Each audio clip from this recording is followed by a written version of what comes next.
తుంగభద్ర నది ఉధృతంగా ప్రవహిస్తూ ఉండడంతో అంతర్రాష్ట్ర సరిహద్దు ప్రాంతంలోని ఆంధ్రప్రదేశ్ నుంచి ఆలంపూర్ నియోజకవర్గంలోని ఉండవెల్లి, మానవపాడు, ఎర్రవల్లి వరకు అక్రమ ఇసుక టిప్పర్లు అయితే ప్రతిరోజు వెళ్తూ ప్రభుత్వ ఆదాయానికైతే గండి కొడుతున్నాయి.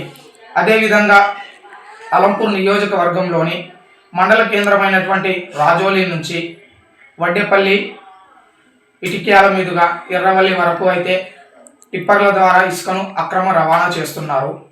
ప్రభుత్వ ఆదాయానికి ఇంత గండి పడుతున్నా కూడా ఈ అక్రమ ఇసుక రవాణాకు మాత్రం అడ్డుకట్ట పడడం లేదు.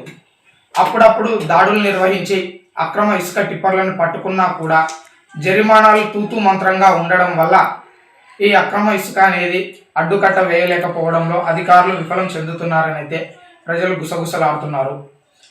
8 గంటలు కాకముందే రాజోలి నుంచి టిప్పర్లు అయితే ఇసుకను అక్రమంగా రవాణా చేస్తున్నా కూడా రాజోలి, వడ్డేపల్లి మీదుగా అయితే ఎర్రవల్లి వరకు అయితే వెళ్తూ ఉన్నాయి. గతంలో కూడా ఎన్నోసార్లు ఈ విషయాన్ని జిల్లా ఎస్పీ గారి దృష్టికి, అదేవిధంగా మైనింగ్ శాఖ అధికారుల దృష్టికి తీసుకువెళ్ళినా కూడా, దాడులు నిర్వహించినా కూడా జరిమానాలు తూతూ మంత్రంగా ఉండడం వల్ల, అదేవిధంగా వీరికి రాజకీయ నాయకుల అండ ఉండడం వల్ల వీరు ఆడిందే ఆట పాడిందే పాట అన్నట్టుగా మారింది.